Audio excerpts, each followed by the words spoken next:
हिंदी कहानी सेठ जी की युक्ति। नमस्कार साथियों, आज मैं आपको एक प्रेरणादायक प्रसंग के बारे में बता रहा हूँ कि कैसे एक सेठ ने एक अपराधी को सही रास्ते पर लाया।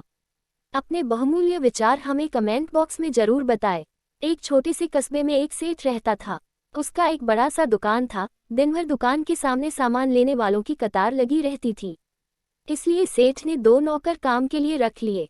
दोनों नौकर सुबह सुबह ही दुकान आ जाते थे और देर रात तक दुकान में काम करते थे। सेठ दोनों नौकरों को बराबर मजदूरी देता था और सेठानी घर जाने के समय नौकरों को उनके बच्चों के लिए खाने पीने का सामान दे देती थी। इस तरह कई दिन बीत गए। सेठ को अपने दुकान की चीजें कम होती नजर आ रही थी, लेकिन दुकान के गल्ले में पैसा इतनी तेजी से नहीं बढ़ रहा था।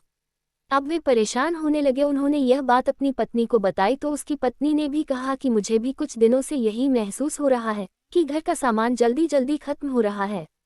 सेठ और सेठानी ने मामले की तहकीकात करने का निश्चय किया। सेठ और सेठानी एक एक करके नौकरों के घर गए और उन्होंने उनके घरों की छानबीन की। उन्हें एक नौकर के घर से दुकान के कुछ सामान दिखाई दिए। सेठानी ने सेठ को कहा कि उस नौकर को दुकान से निकाल दे। तो फिर सेठ सोचने लगे कि उस नौकर के छोटे छोटे बच्चे हैं, उनका पालन पोषण कैसे होगा। फिर अगर वह दूसरी जगह काम पर जाता है तो वह वहां भी चोरी करेगा। उसको निकालने से काम नहीं बनेगा। उसको कैसे सुधारा जाए और कैसे सच्चाई की राह पर लाया जाए, इसके बारे में सोचना पड़ेगा। सेठ ने दोनों नौकरों की मजदूरी बढ़ा दी, उनके बच्चों के लिए कपड़ा, जूता और पढ़ाई लिखाई का खर्च भी दिया। तब सेठानी फिर से झगड़ा करने लगी कि अपना सारा पैसा नौकर चाकर पर लुटा दोगे तो हमारे बच्चे क्या करेंगे, उनका भविष्य का क्या होगा, वह तो मर जाएंगे। तो उसने कहा कि नहीं सेठानी, वह दोनों मेरे दुकान पर बड़ी मेहनत कर रहे हैं।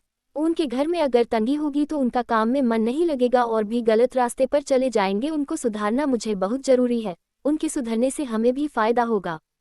सेठ को अपने कार्य पर पूरा विश्वास था। धीरे धीरे दुकान में चोरी होना बंद हो गया और दोनों नौकर जी जान से खुशी खुशी काम करने लगे, जिससे सेठ की आमदनी में भी बढ़ोतरी हुई। सेठ ने केवल अपने बारे में सोचा होता तो वह नौकर शायद कभी नहीं सुधरता, लेकिन सेठ जी की इस युक्ति से सभी का जीवन सुधर गया। मॉरल, हर अपराधी को दंड देकर ही नहीं सुधारा जाता, बल्कि क्षमा और प्रेम से भी सुधारा जा सकता है।